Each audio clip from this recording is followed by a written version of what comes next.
The NFL Combine kicks off in Indianapolis, and we are fortunate to be joined, like I said, by the incomparable Greg Cosell, who is at the NFL Combine. Greg, thank you for joining the program. Mr. Ferguson, what's happening, my friend? Nothing much. I'm not on the East Coast. I'm not getting pounded by that heavy snow. I'm on the West Coast, so I am living in and basking in the sun. It's only about -3 degrees here in Indianapolis. Oh, it's starting to warm up then. Yes. Oh, yeah, it's getting balmy. Soon it'll be bathing suit weather. Bathing suit weather. Okay, before we went to break, we were having a discussion about the Denver Broncos and the situation with Julius Thomas, whether the Broncos should sign him back. And please help us settle this debate. I said that Owen Daniels is a better tight end than Julius Thomas. What are your thoughts? Currently. Who do you think's a better tight end? I think Owen Daniels is a better Who would you selection. rather, Greg, this coming season, who would you rather have between the two? Well, you know, Owen, again, are we talking about players at the respective stages of their careers? Because, I mean, just Owen Daniels, next year, 32-year-old Owen was Daniels. a really, really good player. I think he's later in his career. I still like the player. But Julius Thomas is a little different animal in terms of the athleticism, the way he can be utilized and deployed in an offense. So I think Thomas, at this point in his career, gives you more dimensions offensively. Well, Mario, there you have it. The great Cosell siding with you. Big smile on my face, Greg. Thank you. Now, yes. I can't be happy. Well, you know, hey, Greg Cosell agreed with me, you know, and I'm good. But it's funny because Owen Daniels, when he was in his prime, I never thought he got his due because when he was in Houston all those years with Matt Schaub, he was a tight end that could get down the field. He ran vertical-type routes, crossers, over routes, seam routes, and no one ever talked about him that way. So I always thought Owen Daniels was an overlooked player by the media. My guess is he wasn't overlooked by opposing defensive coaches. Well, Greg, you're down there at the NFL Combine, and there are several teams that are looking for quarterbacks. The Broncos still don't have an answer for whether Peyton Manning's going to return or not. We know that Todd Bowles has this situation whether Geno Smith is going to be the starter and Rex Ryan the same as far as E.J. Manuel. Of these quarterbacks currently coming out, I mean, who can potentially be that first overall pick, even though Tampa Bay, you know, does have the #1 pick in the draft? Who do you truly believe would be that first quarterback taken off the board? Well, you know, I think the feeling, these quarterbacks, well, first of all, overall, it's a bad quarterback class, and there's a lot of reasons for that, which are actually pretty fascinating as a conceptual construct as to where football is going. But clearly, Winston and Mariota are the top two. Now, there's pros and cons to both guys, and it just depends in the eye of the evaluator. Winston is a quarterback that ran a pro-style offense. You see anticipation throws, the kinds of throws that are necessary to make in the NFL. But Winston is also a kid that's very deliberate. He's not a quick-twitch athlete. He needs to speed up everything he does. And can that be done? It can. But then when the games start and there are bodies around you, the question always is, do you revert back? So Winston has some things he needs to work on, but there's positives as well. Mariota, in the offense in which he played in, that is a unbelievable college offense. So what you have is you have receivers who are open in a precisely schemed offense. So you don't see anticipation throws. You don't see him make throws with people around him. You don't see him make throws into tighter windows. Now, whether he can do that or not, that's the projection with Mariota. You have to decide if you think he can do that, but you don't see those throws in college. Now, Greg, let me ask you this. No one's really thrown this out there. Is there any chance that the Buccaneers don't draft a quarterback #1 overall, maybe go with Dante Fowler Jr. out of Florida? Well, right now, the only real quarterback on their roster is Mike Glennon. And I think Lovie Smith has made it pretty clear, based on what he did, not what he said, that he's not a big Mike Glennon fan. So I would think that they would not go into the season essentially with Mike Glennon as their #1 quarterback. And as you guys know, free agent quarterbacks are never the answer.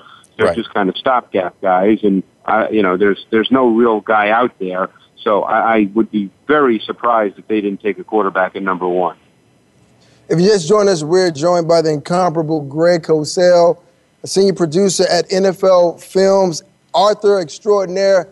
I mean, you name it, he's done it. I encourage you to follow him on Twitter. He's the best analyst that is out there, bar none.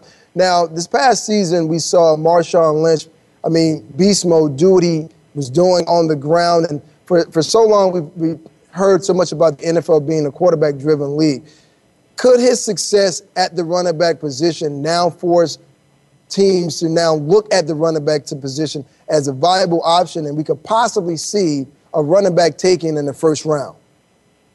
You know, Nick, that's a great question. It relates to the quarterback question, too, because you're getting all these quarterbacks coming in who have no experience in running NFL offenses. So you wonder if with these quarterbacks who you still have to draft because this is the pool of talent, if teams may think, you know what, maybe we have to start running more old school conventional NFL offense, and you wonder, and I don't know the answer to this, just a theory that I'm throwing out, will teams almost go back to thinking, hey, let's line up more base personnel and let's run the football? And if that's the case, then that would increase the value of running backs. And there's certainly a bunch this year that I haven't gotten through. I'm just starting my process since the NFL season just ended. But you certainly have a Todd Gurley, you've got a Melvin Gordon, you've got a Tevin Coleman out of Indiana. So you do have some backs, given size, that look like they could be foundation-type backs in the NFL, given that they're 210, 220 pounds. I think Gurley is probably best suited to fit that role. Now, last week we talked about it on this program, and would love to hear your take on it. The great Jerry Rice, a guy who was my teammate for a brief period of time with the Denver Broncos in training camp, came out and said that in his day he used Stickum. Now, for you, as a guy who loves the game, follows the game, and breaks down so much film, does this change your interpretation or Jerry Rice's reputation, moving forward as being the great wide receiver of all time? No, I never know how to deal with that kind of stuff. I don't think it changes, a view of Jerry Rice. I never know exactly how to, what to say about things like that. But are we really going to say that Jerry Rice was not a great player? So I don't have a great answer to that, Nick. I think Jerry Rice was a great player. And by the way, I'm not one for lists. So I always struggle. People love lists, and they love to say who's the, it's like with the quarterbacks. Well, this makes Tom Brady the greatest quarterback of all time because he won another Super Bowl. I guess my question is, why do we need to say stuff like that? Can't we just say Tom Brady is a great, great quarterback, Jerry Rice was a great, great receiver? Do we need to put it in the form of a list? That's always tough, Greg, because, when we look at quarterbacks are judged by wins and, more importantly, Super Bowls. And someone asked me that very question. Now that Tom Brady has won another Super Bowl, is he not arguably the best quarterback in NFL history? And I said, if you follow the stats and you looked at Super Bowls, you can say he's the guy that is the best quarterback that ever played the game. But do you truly feel that way? It's a fascinating look. We know he's won 4 Super Bowls. Well, let me ask you this, Nick. Obviously Peyton Manning, there's a lot of people that now have sort of different feelings about Peyton Manning. I guess he's been eliminated in the first round in his first game 9 or 10 times. He certainly hasn't had the overall playoff success. But if you were looking at the quarterback position and trying to figure out who has had maybe more influence on the development of sort of the modern quarterback, the present-day quarterback, you could almost make the argument that Peyton Manning is really the first of the problem solver quarterbacks, that he sort of changed on a certain level the way the position is played to some degree. I never use the word revolutionize because I think that's always too strong a word. But he was really the first of the so-called problem solver quarterbacks, and that's the way the position has now moved at the NFL level. So while Tom Brady has won 4 Super Bowls, and that's inarguable, and this is no knock on Tom Brady, I just try to think, sort of academically and intellectually about how you truly evaluate quarterbacks, it's always easy just to say wins, because then it's just a mathematical equation. Then there's no conversation. Then the question's not even worth discussing. It's just a mathematical equation. Well, if you just joined us, we're joined by the great Greg Cosell, breaking down the NFL draft and NFL quarterbacks. Greg, before I let you go, the Dallas Cowboys have to make some big decisions in free agencies. Yep. And the word is that they are considering franchising Dez Bryant. Now, he's a very talented wide receiver, but he's very volatile and, is always in question his off-the-field antics. Are they making the right decision franchising him? Because they get him at the highest dollar for one season, but who's to say that he signs back with them after that contract expires? Yeah, that's a multifaceted question. History shows that running backs, after they carry as much as DeMarco Murray did, that they usually don't perform at that level again. But the flip side of that is this was a team that went from being a 500 team to being a division winner and winning a playoff game based on the fact that they changed the structure of their offense to a run-first offense behind a great offensive line. So, I mean, is the feeling that anybody could do what DeMarco Murray did for that team?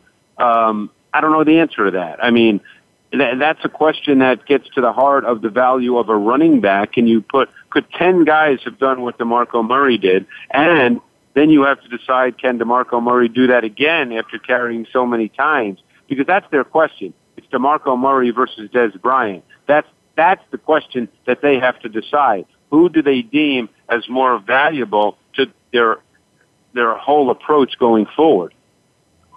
Well, real quickly, last question, about 20 seconds here. What guy in the draft so far do you think is going to be a steal coming up in this year's draft, potentially? Well, I'm fascinated by a wide receiver, to make this quick, from Central Florida named Rashard Perriman, who I believe his dad was Brent Perriman, the former wideout. And I'm really fascinated by this kid who not a lot of people at this point are talking about. Well, there it is, Greg Cosell. You can follow him on Twitter at Greg Cosell. He is in Indianapolis right now at the NFL Combine. Follow him on Twitter. Get in track of what's taking place with the NFL Combine and what your team is going to do in this upcoming draft. As always, Greg, it is a pleasure having you on the program. You know your stuff. I wish I could sit in the room with you all day and talk nothing but football. Thank you for joining the program today. Thanks, Nick. I really appreciate it. All right, thank you.